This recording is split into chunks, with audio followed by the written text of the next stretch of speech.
Alrighty. Well, welcome to another evening draw demo time with me.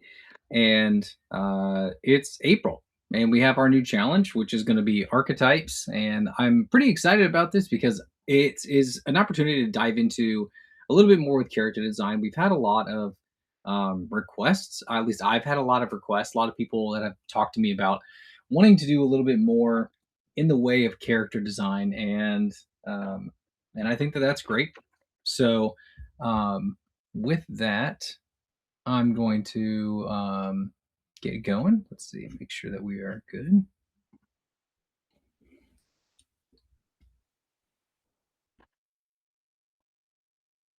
All right. So when it comes to character designing, I call it a method. It's not, I guess, method is an arguable term, but I call it the FAST method.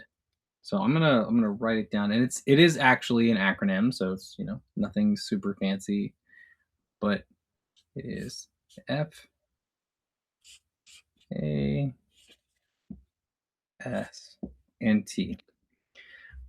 Now, these are four aspects that you need to consider whenever you're looking at character designing. And obviously, when we're going to be looking at archetypes, we're going to have some specific details mapped out and things that are already going to be fed to us about who these characters are or specific traits about them. So we're going to have that thinking part kind of taken care of. However, the creation part, there's a few things that I've got some experience with as far as doing a lot of character design. So these are things that I found have been very, very valuable to keep in mind at a very base level whenever you're diving right in. So the F, and I'll go over them and then kind of explain a little bit more about them. So the F, the first one, is our form, understand the overall form. The A stands for asymmetry. The S stands for silhouette.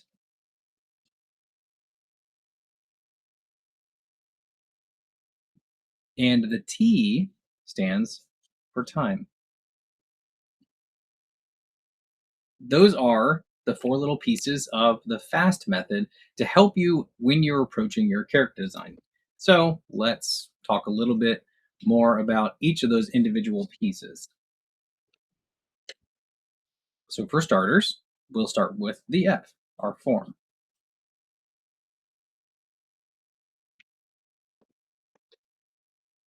Now, form is an interesting thing because we love the details. Let's face it. We all, as artists, like the detail part. That's the part that we really live for. We really want to get into the nitty gritty of like, hey, here's like the costuming. Here are the props. Here are all the little heirlooms and little pieces of world building that I spent, hours upon hours coming up with.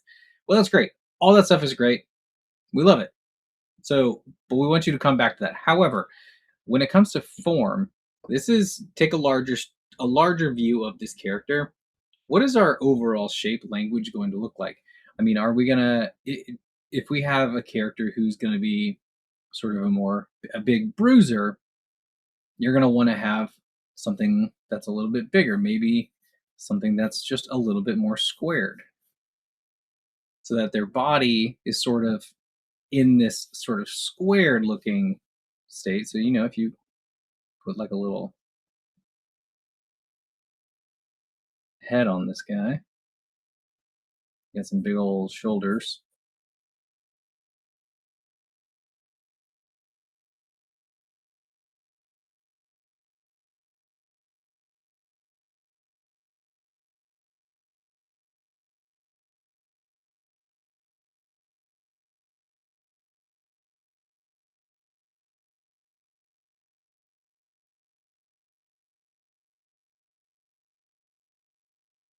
Then you've already kind of built by understanding this overall form.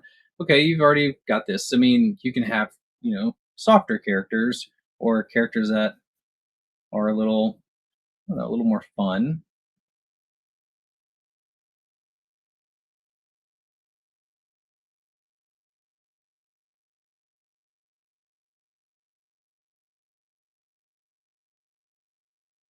Say you just want to have like an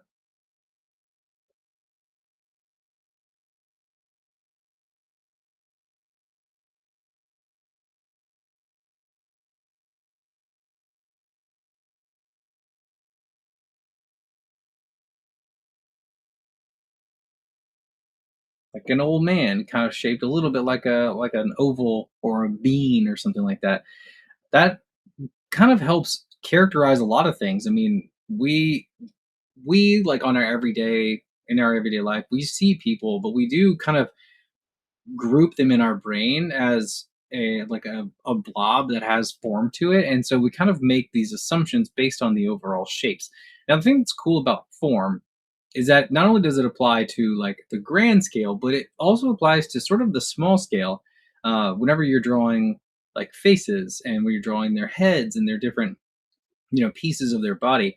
So if we're gonna kind of stick with this square, so you know if I've got this square, well, let me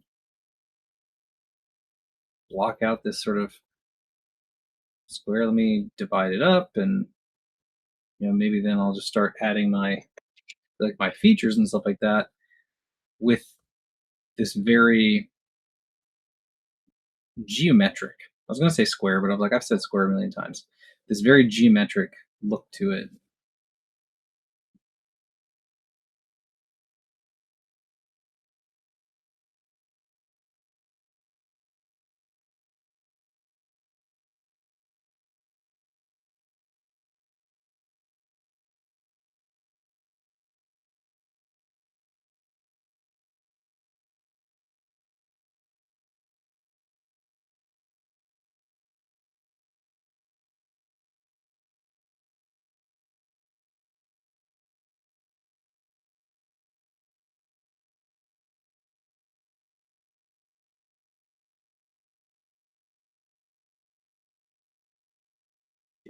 Like a heavy brown line too.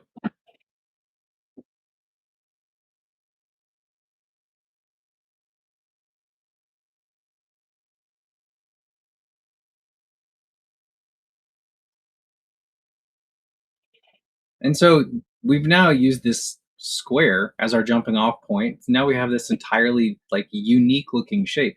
Now let's do the same thing with this sort of rounded look. So let's do something much more rounded.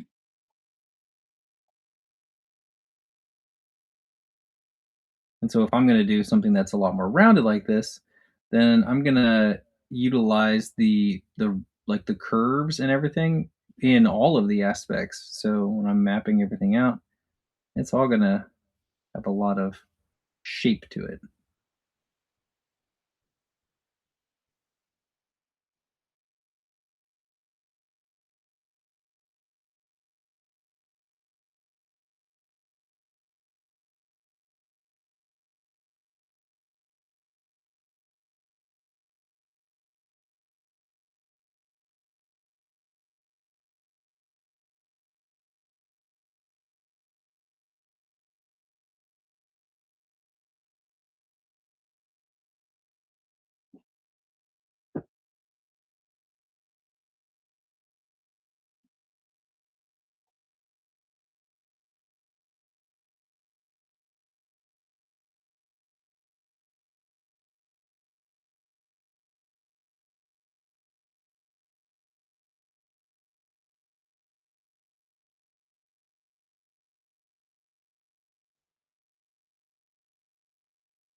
Let's give it a little bit of a bigger nostril. But the same thing here. We've got our blocky shape, sticking with our square. Moving on over to a little bit more of our like egg bean shape. The thing that I love about doing this method is understanding the shapes and why the shapes are important, and also the fact that you can come up with like a ton of different things. You're not ever really locked into one particular shape. I mean, you can combine obviously a bunch of them. I mean, even if you really want to do something that's like triangular,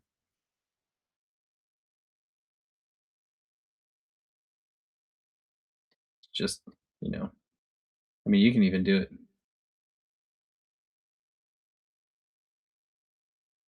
either direction for the triangles, really. And the neat thing is that just doing that, so having the triangle with the point going down versus the point going upward changes the look of the character entirely. So, like you're not at all looking at the same character with the same personality or anything.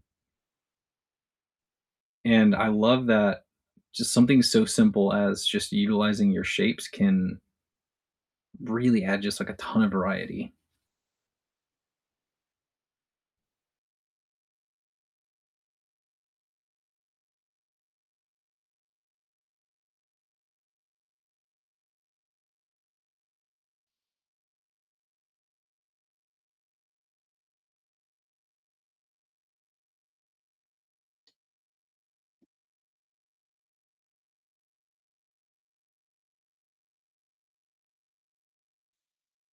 So we have that kind of crazy head. And then, get over on this side and there'll be something very different compared to Mr. Pointy Chin over there.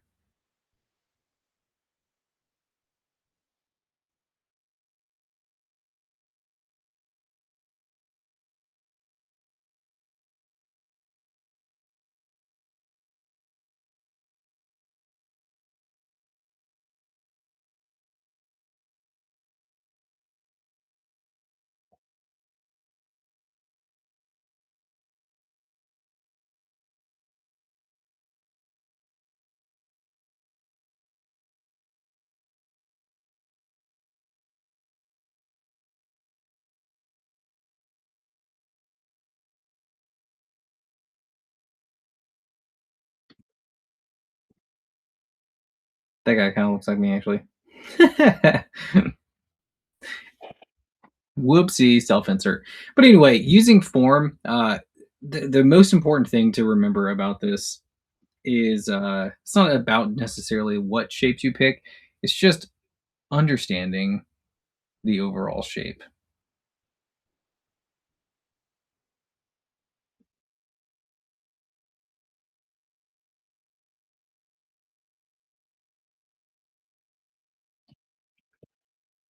All right. So moving on, since we've now done the form, we've done the F. Let's move on to the asymmetry, which the asymmetry is, I mean, pretty self-explanatory. I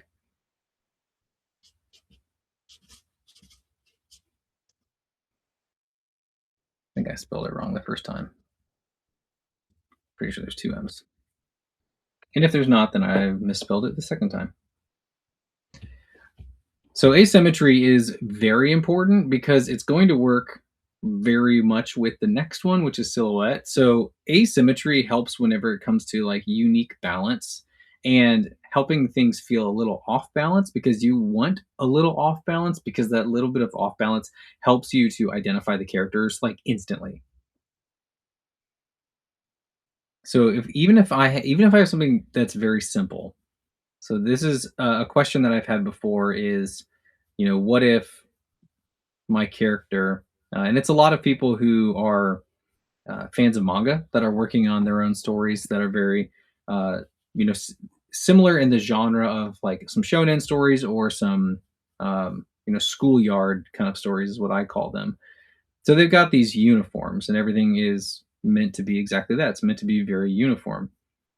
Well, there are very like subtle ways. You can obviously be very over the top and obvious, but there are subtle ways to showcase some asymmetry when it comes to characters that require a standardized set of clothing. So, for one thing, if you have like a suit jacket, your pockets are not like they're not symmetrical. You're going to have one on usually the left side, and so you can add a pocket square. You can do things like that. So that's going to help. Another subtle thing is button placement. If you want your character to have the cloak, the jacket closed up, then it's going to overlap and you're going to have these little buttons. So that works really well. Other little things like that is adding stuff like a watch onto one side. Obviously, you're not going to see it if their arms are relaxed and they're down, but you will see it if they are moving. And more than likely, if you're drawing a comic and you've got these characters, I always encourage any of my students and I encourage other artists to talk with your hands. And whenever you're drawing comics, make sure that your characters are talking with their hands because when you have just a small panel, not only are you getting a lot of acting from the face, but hands do a ton of acting as well. So if you can try and throw a hand in there, I would recommend it because it always helps. Another thing that's really easy to like hit with asymmetry is hair.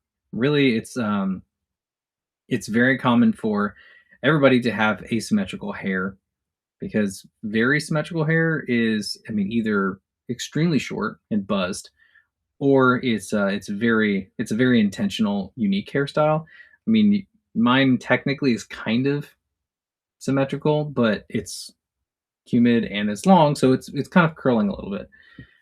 But having a part really helps, and then obviously for female characters, hair is insanely unique, and the options that you can do with female hair is great because you are not limited to just what short short guy hair is going to look like.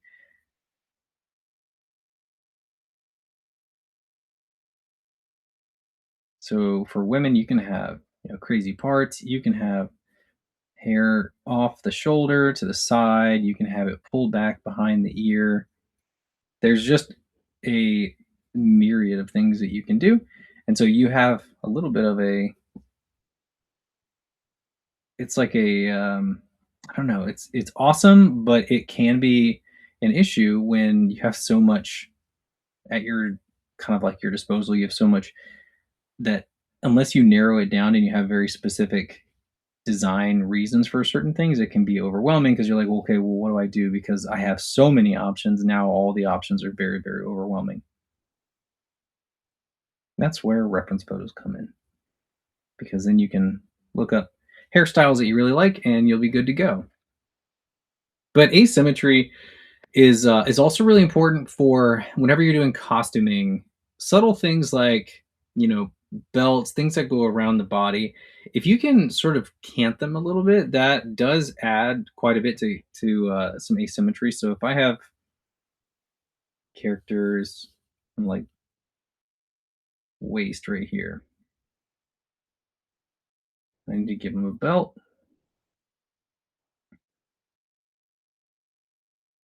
Instead of just having my straight kind of my belt going right across, if I especially if it's like, whenever you're doing any sort of sci-fi, fantasy, things like that, a lot of times they'll have like a belt on the exterior. Think like Han Solo. Actually Han Solo has a pretty great example of asymmetrical belt because it doesn't go straight across. You've got your buckle that's slightly off center,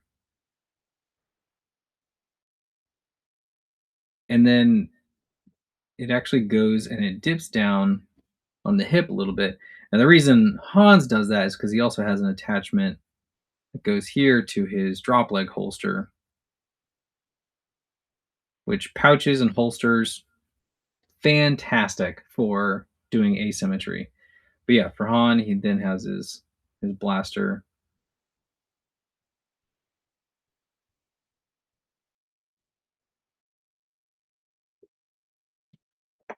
But that little bit of asymmetry makes things look very interesting. So um, even if you wanted to have a character that was going to have maybe like dual holsters or something like that, because there are plenty of characters that are going to dual wield, and I know that it looks really cool and it's really fun to draw sort of this dual wielding thing.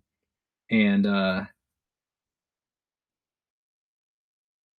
I mean, I can't say that I don't also enjoy doing that. But if you're going to do that, what I would suggest for the sake of asymmetry is if you want your belt to be fastened properly, great, do that. Um, Pick your character's like dominant hand, wherever their main, whatever their main pistol, what have you, is going to be. So say if I put it on this side, I'll have my holster and then have that in there. It's going to connect, and then I'm going to wrap it around the thigh. So it's going to be a drop leg with I guess a fastener around the thigh.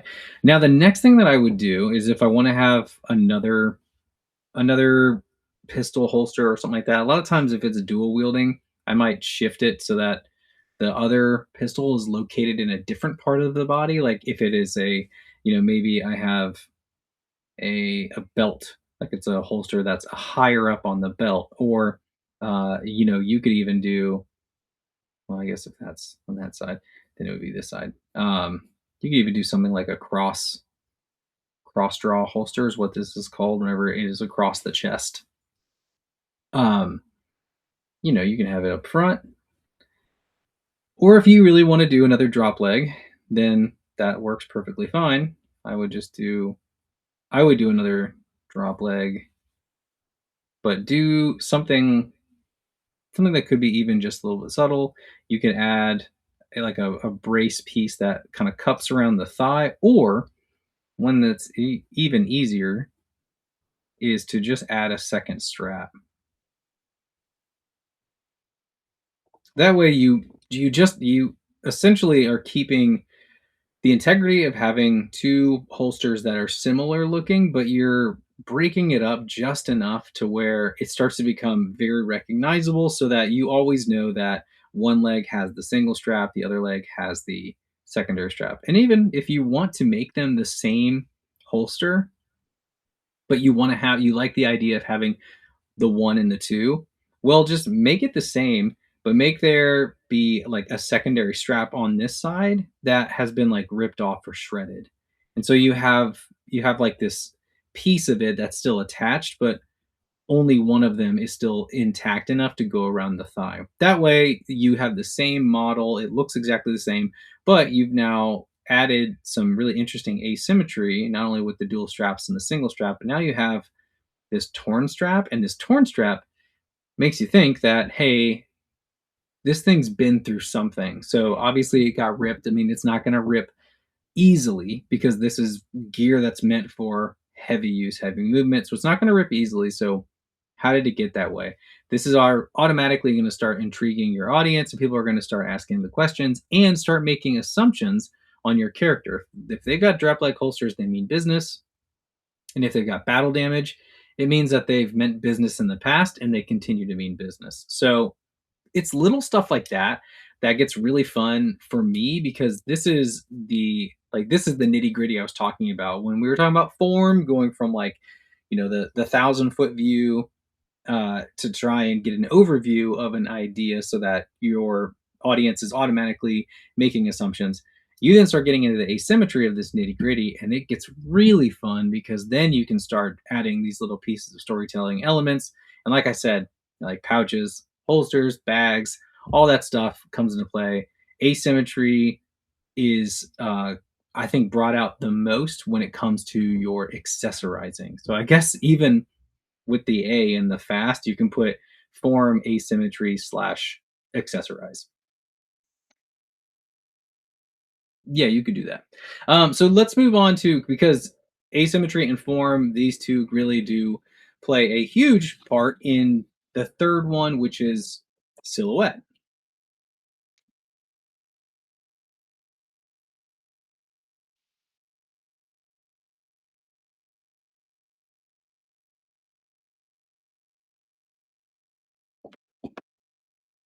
Now, any cardinal rule that I think any artist that's ever going to talk about character design, anything, like the number one thing that they will always say is like, you need a recognizable silhouette. I'm not going to reinvent the wheel because I'm going to reiterate. You need a recognizable silhouette.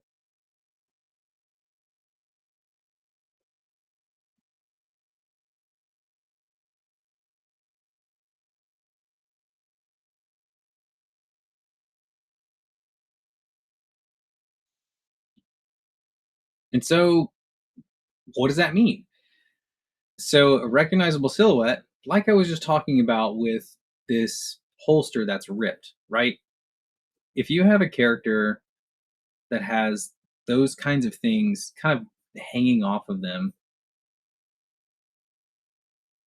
that's going to automatically help an audience pick up who they are like from a distance. And primarily in comics, silhouettes really help obviously because ink, like you may actually have a character that is literally not lit and it is all silhouette.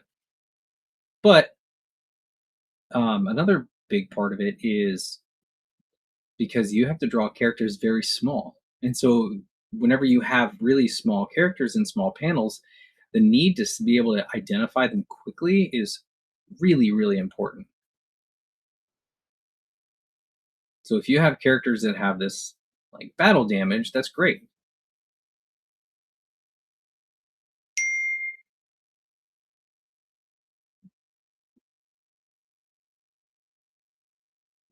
I mean, if you have, I mean, there are plenty of great characters that have fantastic silhouettes. Um, I mean, something that I really like to add to silhouettes, especially if it's at a distance, if I can manage it, is stuff that's hanging. So anything that can be like anything that gravity can kind of grab a hold of, I'm really going to try and use. And a lot of times it can be like clothing, rags, and stuff like that. Um, if you're doing anything that has like robots, man, robots are perfect for it because you can add wires and man, the wires work really well. So if I kind of want to draw a robot now.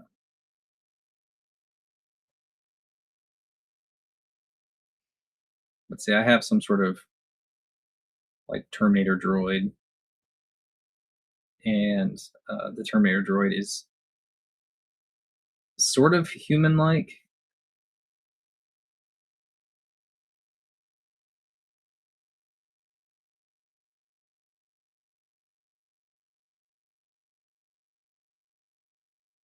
And I say that's great because we like somewhat human-like.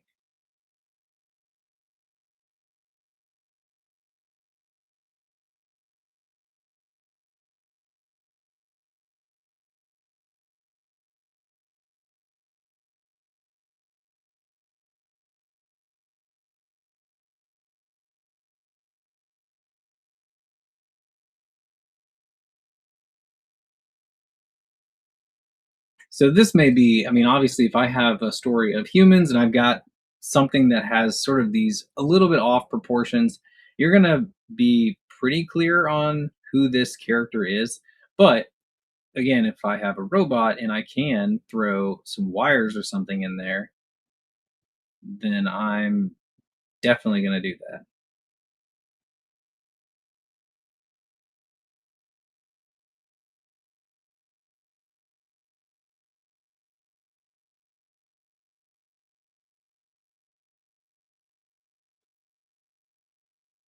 Okay, now that I have these wires and stuff like that, now I have a character that has a much stronger silhouette, and it's because I have all of this area just kind of highlighting negative space, and all of this. It makes the design look far more complicated than it actually is, and I do really really like that.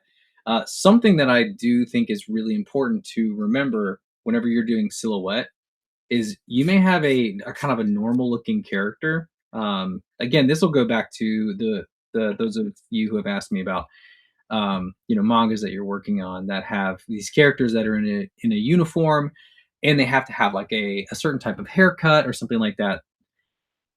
When you encounter that kind of issue and you're like, well, my silhouette is really boring because it it is a character that is supposed to look like everyone else. I can empathize with you. That is frustrating because how do you make that interesting when I can't do a whole lot? I don't have the opportunity to accessorize a ton. How do I make sure my silhouette is interesting? This, my friend, is where rotating rotating comes into play. When you can if you can rotate because you're going to have facial features. So though you're accessorizing in your like your hairstyle, your clothing, though that may have to be very uniform and consistent, the thing that gets to be unique and has to be unique, facial features. And the way that the head looks, essentially the looks of that character themselves.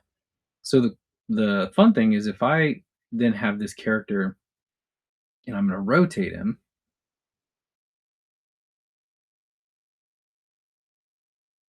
say that he has like a very prominent nose.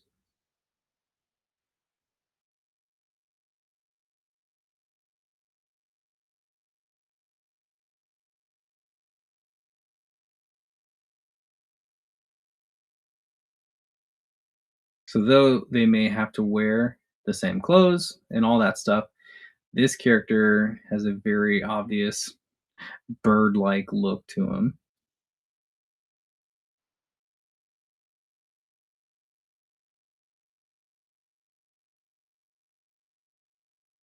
And so now if I have my character rotated and it's in silhouette, though again, all the other accessory factors are all exactly the same, that area right there, this whole face, that's unique. And then the same thing can be said. Maybe the character isn't that crazy looking. Like they don't have to have a gigantic nose that makes them look like they're half parrot or something like that. What if they just have accessories on their face that make them more unique? So let's try some glasses.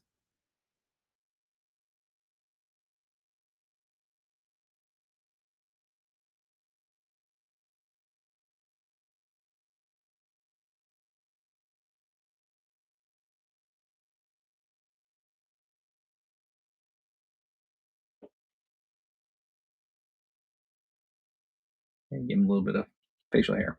Now, something that stylistically I know was really uh, prominent in the 2000s and in the 90s with uh, anime and comics, or not comics, manga a little bit, and you get to see a little bit in live action homage and stuff like that, was having the actual lenses themselves like be white so you could actually see where the other lens was. You didn't have to just use the silhouette solely. You actually kind of got a little bit of more of an indicator of where the whole anatomy underneath was at because you got that second lens. And I'm not saying that that's not something that still is done. I think stylistically, I understand why it's done. I think that when it's done well, it works super well and it can be really, really cool. But just try not to lean on it too much because if you do lean on it too much, it does become a little bit of a gimmick. And really, anything that is kind of unique and cool, if you lean on it too much, becomes a cliche gimmick. And we don't want cliche gimmicks. We want to use them whenever they're appropriate and when they work like the best. But silhouette is extremely important because again, you really want to have that form and that asymmetry as a huge thing in your mind because that's going to play into the language of your silhouette and that's going to help you understand really what this character is, who they are, and I mean that's going to play into stuff that not even just like a pose or a costume, but just posture. Like if you have a character that's really, really, I don't know, like sassy, if you put them in a really exaggerated contrapposto.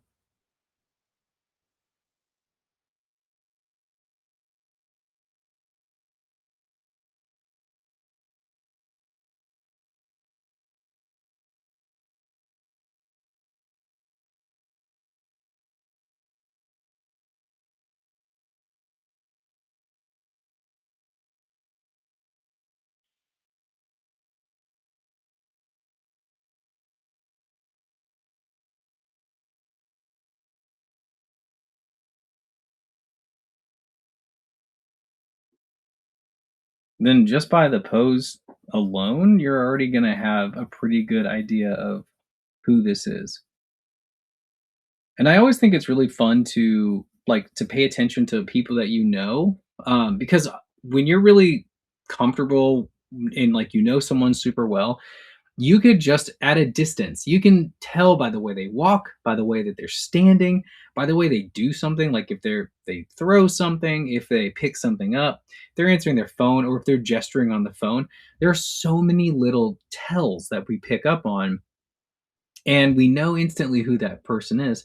That's what we're doing here with silhouette, is we're trying to identify those characteristic tells that we have in these characters that we've made, and we're trying to get them on paper and trying to get our audience to also pick up on those tells. Now, a lot of times when it comes to comics or any sort of visual storytelling, you do kind of have to spoon feed a little bit, and you kind of got to go a little extra.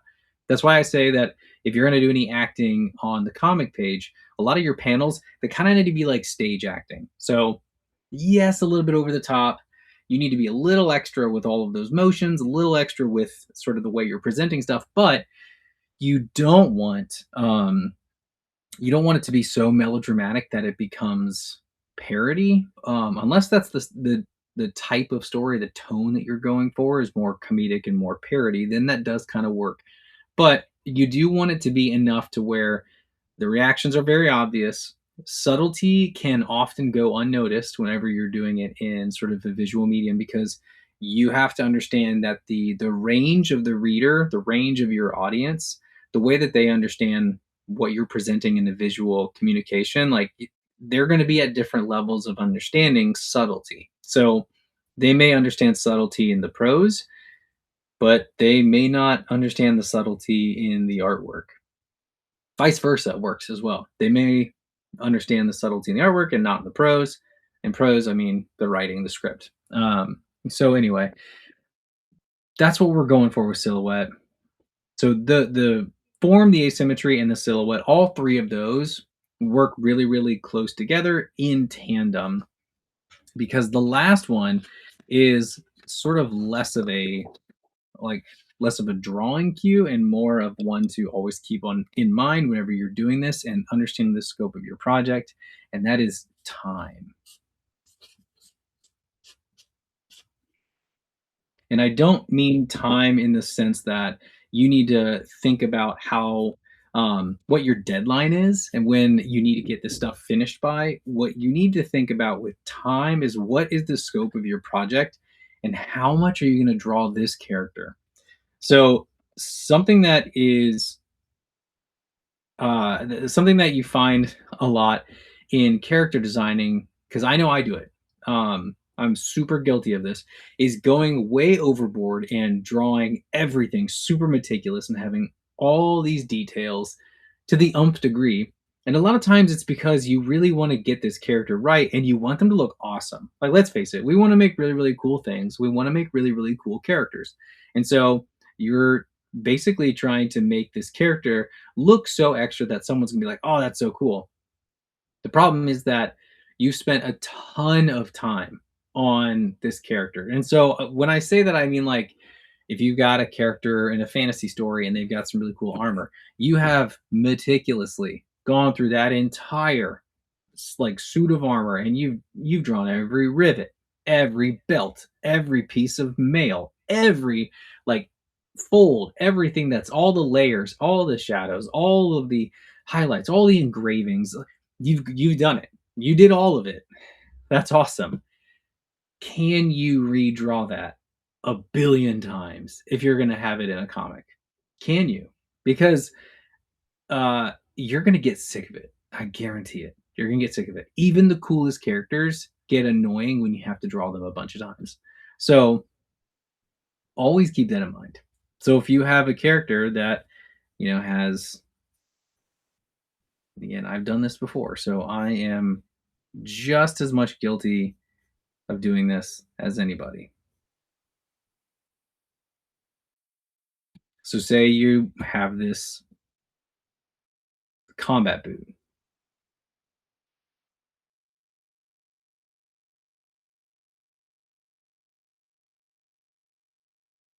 Now I could get really excited about it, and I'm going to go in and I'm going to basically construct this whole boot. I'm going to make sure I have all of the pieces in here.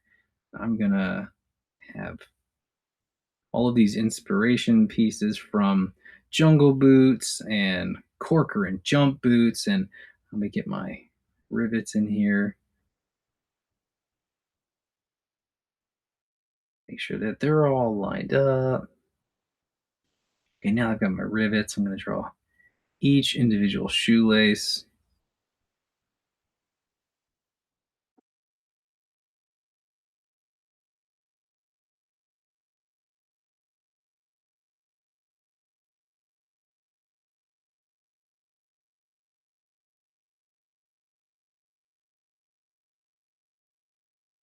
Make sure that I have the knot up here.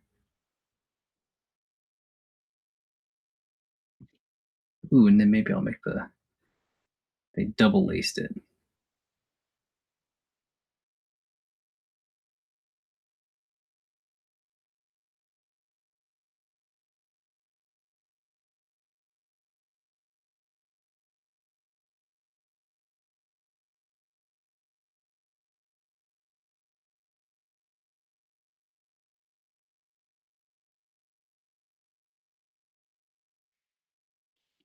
All right, cool. So I've got my super intense jungle boot that I spent all sorts of time drawing and detailing and making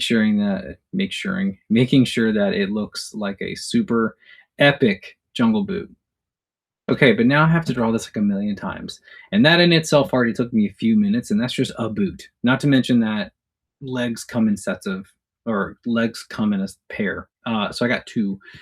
And then on top of that, now I have to draw that from a bunch of different angles too. So I'm locked into doing all of these super fancy things. Um, that's no fun. So understanding how to simplify is very important. So if I want to try and do a more simple version of that boot,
all right. And there's that boot. And that took infinitely less time to do. Very much a similar type of boot, but whenever you have all of your artwork needs to match stylistically, and so if you're spending this much time on this amount of the clothing, you're going to be spending a ton of time on the rest of the clothing. So make sure that you simplify where you can. You don't have to draw every wrinkle. You don't have to draw every piece of clothing. You don't have to draw every prop, everything like that. It's good to know how to do all of that, but it's also really good to know when to do all of that. Because if you lock yourself into this super detailed style, you're going to be miserable as you get through your comic. I know this because I've done it because I thought it was really cool, and I really wanted to impress the people I was working for doing this little comic. I really wanted to impress them and like let them know, like, hey, you picked the right guy. And man, I regretted it. It was so much work, and it was so hard, and it made me hate doing it. And I was like, man, I can do this, but I am so sick and tired of drawing this. And it is crazy how something that you love and like you poured so much into can quickly turn on you because now you're locked into to basically all that effort and all that sweat that you put in. That is now the baseline. That's the baseline currency for the rest of your book. And so that gets really rough. And so that's where the time piece comes in. whenever you are using a 3D model, like video games, this is something that I know I've talked about this in my classes before. Is when it comes to character designs, you can see in video games nowadays, especially because graphics processing and our 3D models are insane now, and you can use Blender and various other 3D modeling tools to make some absolutely insanely detailed characters. Now, the reason they can get away with doing that is because they are using 3D models. So they've made a full on asset. So somebody went in and they sculpted this asset. They figured out all of the physics, the points of movement, all of the articulation, all of that stuff has been factored in, and the computer will render it real time as it needs to. So you basically put in all that front loaded effort, all the design, like detail, cool, and that's it. Now everything else is just the process that like the computer and the graphics processor is going to take care of. The problem is that when we are the artist and we're actually doing the drawings every single time, we don't get that luxury. So we need to be smarter and figure out how to design better so that we have something that is super cool and super detailed, but it's not so obnoxiously detailed that it's going to make us regret what we've done. This is why so many superhero costumes are so simple.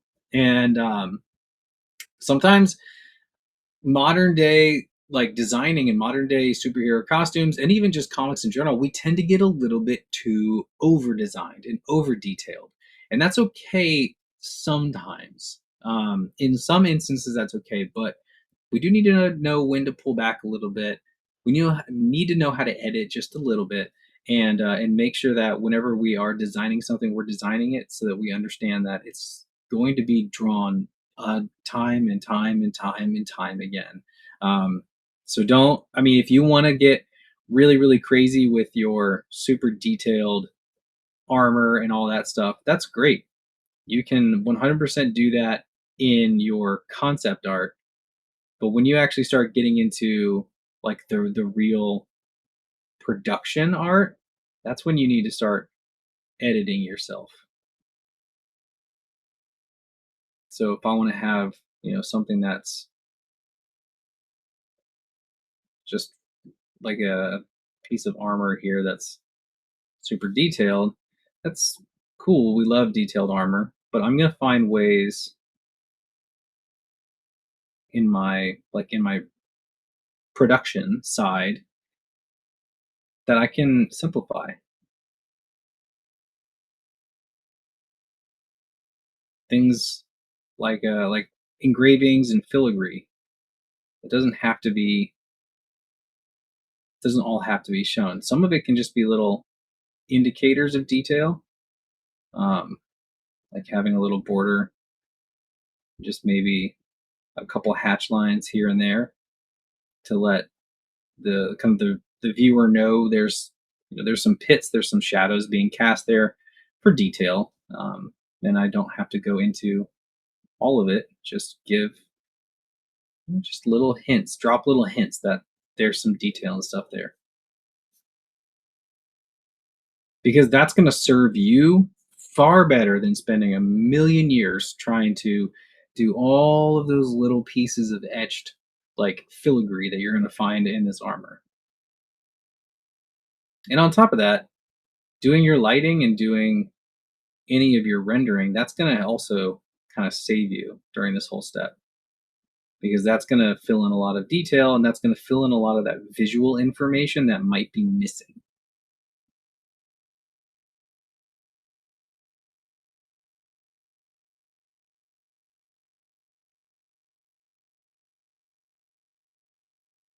So, with all that, just remember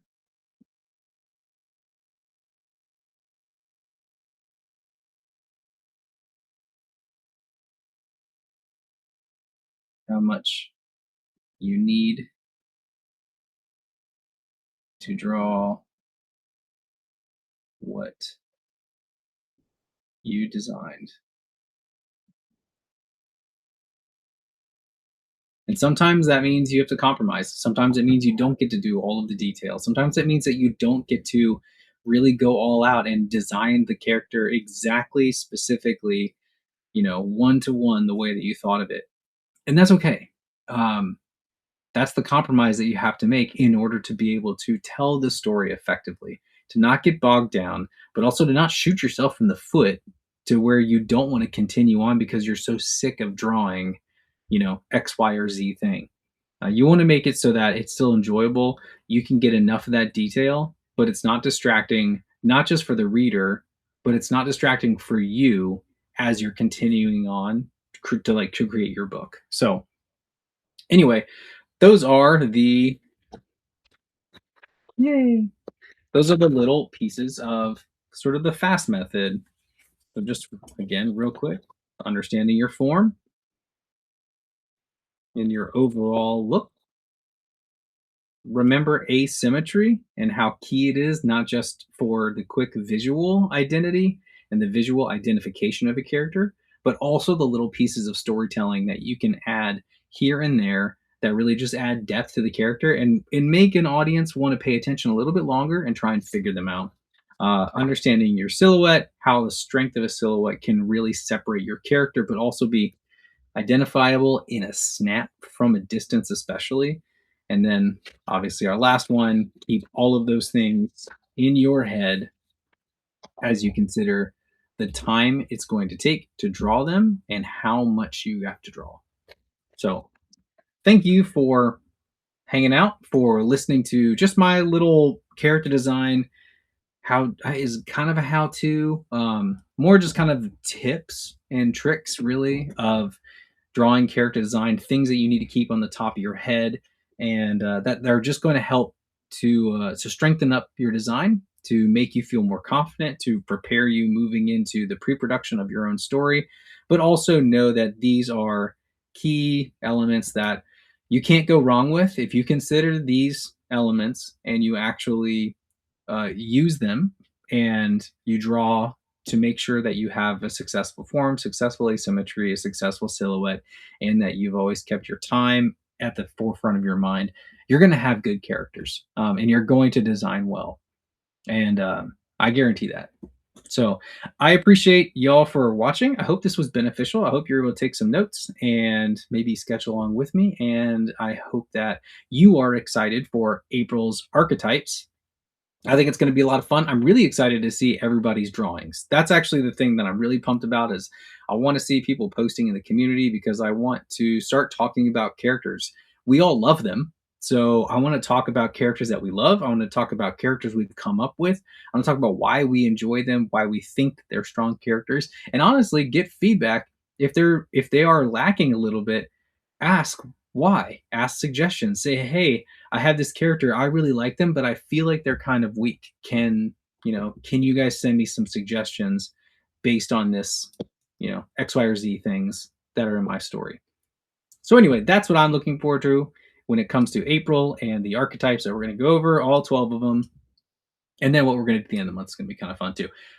But anyway, thank you for watching. Thank you for listening. And with that, I'm going to say good evening and everybody have a wonderful evening, wonderful night, wonderful morning, whatever it is that you're watching this, and get out there, draw, use the FAST method, and guys, have fun. We're drawing comic books. It's fun. We got to have some fun. So, anyway, thank you guys for watching. I'll see you in the next one.